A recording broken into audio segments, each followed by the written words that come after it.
Hello and welcome our beloved viewers to RTD's News English Edition. As usual, we always and will continue to bring you the top and major highlights. The head of state chairs the work of the 8th session of the Council of Ministers, which took place today, Tuesday, 30th of March. And on the international scene in Italy for that after a sinking tourist boat on Lake Marco. Those were the major and top highlights. Welcome back to our newsroom, our beloved viewers. Under the chairmanship of His Excellency Mr. Ismail Umar Gelle, President of the Republic and Head of Government, the 8th meeting of the Council of Ministers took place this Tuesday, May 30, 2023. As follows. De Son Excellence M. Ismail Omar Guelleh, Président de la République, chef du gouvernement, a eu lieu ce mardi 30 mai 2023, la 8e séance du Conseil des ministres. In the Council of Ministers, these following texts were approved and adopted. For the Ministry of Economy and Finance in charge of industry, communication on the performance evaluation of the public finance management system using the PEFA methodology. The Minister of Budget and the Minister of Economy and Finance jointly presented the first evaluation of the public finance management system of the Republic of Djibouti. The first evaluation, according to the PEFA methodology, carried out by a team of international experts in public finance management, accompanied by national experts and executives. This external evaluation was carried out at the request of the national authorities of the World Bank, AFD, and the European Union in order to measure the strengths and weaknesses of the public finance management system. The PEFA methodology provides information on the budget preparation and execution process and helps to measure the adequacy between the current system and an optimal level of public finance management. This performance evaluation took place between March 2022 and November 2022 and covered the three closed fiscal years 2018, 2019, and 2020. The PEFA makes it possible to analyze how performance in these different areas of public financial management affects the achievement of the following three main complementary financial and budgetary objectives: the maintenance of fiscal discipline, the ability to define public strategies and allocate resources with due regard to the strategies, and the efficiency delivery of public services. The assessment highlighted to the current system requires a number of improvements in terms of budgetary and financial discipline, management of public investment, incorporating the efficiency dimension into the budgetary framework in annual reporting. The absence of a program budget was also noted and remains one of the objectives to be achieved. The legal framework must also be completed and improved to strengthen the budgetary circuit. Also highlighted were the need for greater consistency between the strategic vision and the annual finance laws, the absence of a pragmatic approach to the budget, and the lack of interface between the expenditure chain and the revenue chain to provide an integrated budget information system. The assessment also highlighted the need for a public finance reform strategy that would not only improve the quality of public finance management, but also bring it into line with international standards and methodological criteria. It was pointed out that this diagnostic assessment will document and facilitate the development of an overall strategy for public finance management reform and the preparation of costed operational action plan broken down into strategy, priorities, and concrete actions. This assessment shows that the performance of our country's public finance management systems, while favorable to achieving the objective of budgetary discipline, is less favorable to achieving the objectives of strategic resource allocation and quality public service provision. On the basis of the proposals made during this assessment, this was agreed that reform will be implemented across the board. As part of the drive to improve public finances and governance, this evaluation of budgetary performance carried out by external auditors at the request of the Ministry of Economy and Finance and the Ministry of Budget, as well as the presentation of evaluation to the Council of Ministers and the publication of the evaluation, are part of the improvement of the public finance management system, accountability, and the strengthening of governance. The Council of Ministers took note of the communication on the PEFA. As for the Ministry of the Budget, draft order amending order number 2017 035 of 25 January 2017 allocating a parcel of land to the Ministry of Justice and Prison Affairs responsible for human rights. The purpose of this draft order is to amend Order Number 2017-035 of January 25, 2017 allocating a parcel of land for the benefit of the Ministry of Justice and Penitentiary Affairs in charge of human rights. The said plot of land located in the former railway station allocated for the benefit of the Ministry of Justice and made available to the Supreme Court is transferred to a lot of the same subdivision and with an area of 3,700 square meters for the benefit of the same institution. The purpose of this draft order is to amend Article 1 of Order 2013-769 allocating a plot of land currently located in Nagad and made available to the Office of Railway of Djibouti. The purpose of this amendment is to assign the said plot of land to the Company of Djibouti Metal Center. For the Ministry of Health, the draft law aims to create a university hospital center in Djibouti, a public administrative institution with a scientific and educational health mandate. The Center of Medical University will bring together 4 hospital establishments, the Peltier Hospitals, the Belbela Sheikh Hospital, the Shakib Saad Pneumological Hospital, and the Dar Hanan Maternity Hospital. This center is part of the reform of the Djiboutian healthcare system, which the Ministry of Health initiated in 2022 with the organization of the National Health Symposium. It also represents an undeniable step forward in the implementation of the National Health Development Plan 2020-2024, which aims to accelerate the progress to a universal health coverage and the achievement of sustainable development goals, particularly those related to health, by ensuring an equitable supply of quality care for all throughout the country and in line with the needs of the population. The implementation of this project is perfectly in line with health policy, in particular the right to health as an essential mission of this state. The bill specifies and defines the various administrative bodies in this structure. The creation of the Djibouti University Hospital will play a key role in complementing the existing hospital care offer, enhancing healthcare and ensuring the availability of tertiary university care in the country. For the Ministry of Higher Education and Research, the purpose of the draft decree is to create the specialist status of space system engineers and technicians. Engineers and technicians are required to manage all scientific and technical activities relating to the design and production of space systems, as well as their management before, during, and after flight operations. The creation of this specialist status is necessary because of the specificity and sensitivity of the missions pursued by the personnel in this corps. The draft decree specifies the terms of remuneration and bonuses, as well as the benefits to which space systems development and management engineers and senior technicians are entitled. The aim of this text is to establish a specific status for people with training and professional qualifications in the space industry. On Tuesday, May 30, 2023, the Ministers of Foreign Affairs and Defense, Mr. Mahmoud Ali Yusuf and Mr. Hassan Omar Mohammed, were received in Paris by their counterparts, the Ministry of Europe and Foreign Affairs and the Ministry of the Armed Forces. This two-way working visit is part of the regular consultations between our two countries in general, and is particularly important this year, which will see the start of the renegotiation of the Military and Defense Cooperation Treaty. During this discussion, the French side expressed its willingness to participate actively in the development of the Djibouti Army. During the meeting, both parties reaffirmed their firm determination to reach a balanced win-win agreement that takes into account development in the global geostrategic context, the continental and sub-regional security dimension, and the development of our country. During the meeting, the French side reiterated its thanks for all the facilities granted by Djibouti during the evacuations from Sudan. The two ministers were accompanied by the ambassador of the Republic of Djibouti to France and the director of bilateral relations and the defense attaché to our embassy in Paris.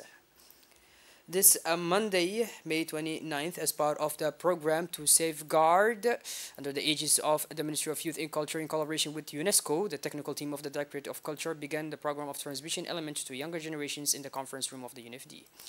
The main aim of the second phase is to initiate young volunteer girls from the capital and inland regions from the conservation of an ancestral cultural heritage, threatened with extinction under the supervision of the national expert and senior technical advisor to the minister, Mr. Idris Musa Ahmed, and the director of culture, Mrs. Fadumo Abdi Ise. The training is led by senior practitioners from the National Association. It will last 4 days and comprise 3 workshops, making the container, cooking and preparing the contents, and construction and decorating it. At the end of these 4 days and training, the young beneficiaries will receive a certificate at the training closing ceremony.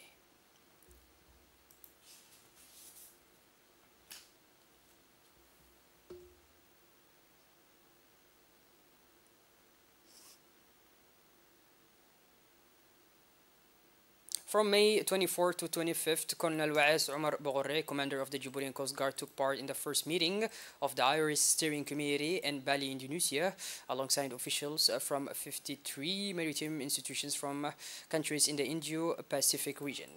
The first meeting of the Indo-Pacific Regional Information Sharing Steering Committee marks an important step towards joint management of the platform. Representatives of the participating agencies discussed government's arrangements and laid the foundations for effective coordination. The main objective of the meeting was to define the responsibilities and decision-making process of the steering committee. Participants discussed key issues such as the definition of IRIS strategic objectives, the development of information sharing policies, the resolution of technical issues, and the coordination of platform development activities.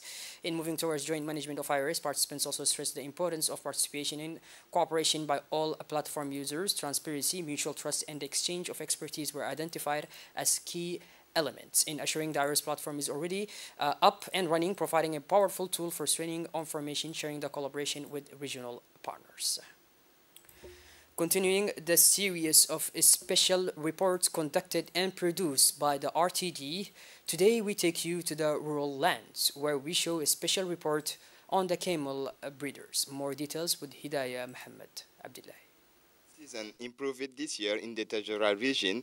Proof of this can be seen in the abundant greenery both on the roadsides and on the mountains. The impact of the rains was particularly evident in the quality of milk this season, especially camel milk. We were therefore interested in the process of producing and marketing this milk, which is much appreciated by both rural and urban communities. To understand this, we went to a rural area 14 kilometers from the capital in Mak'adahafa. We went to meet a family who sells camel milk. Around 5:30 p.m., the camels return and the milking begins. Whether 2 or 4 hands are involved, there is no secret to the operation. The camels wait impatiently and are milked once and twice a day. Camel milk is appreciated for its nutritional qualities. It contains less than fat than cow's milk. One of the farmers, Muhammad Dawood, said that here in Mak'adaf, a few kilometers from the main towns, and the Tajura is close by, they sell by the roadside and also ship to Tajura. Milking a camel is not difficult. It is all we have for work. Once the milk has been harvested, it's time to sell the containers, which are eagerly awaited by motorists. Many of them frequent this important road between Tajura and Balho, stocking up on fresh milk and delighted that milking is taking place before their very eyes. As well as being an excellent source of income for breeders, camel milk is appreciated by consumers and sellers alike. For consumers, it is an almost complete food that helps prevent deficiencies and illnesses. For sellers, camel milk is a great opportunity to generate regular income. What makes this milk so remarkable is its exceptional vitamin C contents. Rainfall is a source of happiness. It quenches the earth's thirst and enriches it, and it also improves the living conditions of the rural populations as a source of income. Pardon me, our blood viewers, that was Mohammed Aden, our colleague, and not Hidayah, as I mentioned before. Moving on, as part of the State Secretariat for Sports' new policy of promoting little-known disciplines in the country, a team from the State Secretariat for Sports visited the Duda Golf Course for inspection ahead of the open house and upcoming competitions. Djibouti's golf course is located a few kilometers from the city in a pleasant semi-evergreen setting. It has several courses enabling players of all levels to practice. During the visit, the ministry's team noted that the course was in good conditions, that the facilities were suitable for the upcoming competitions. They also met with the golf club's management to discuss the promotion of the discipline in the training of young players.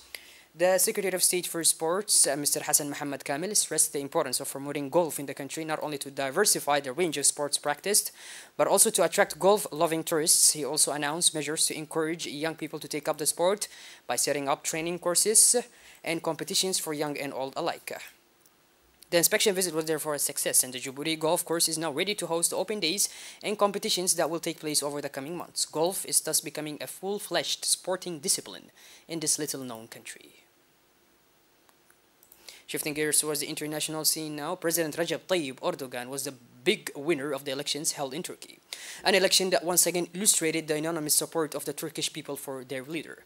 But we would like to take a look back at his amazing career, one that's full of twists and turns.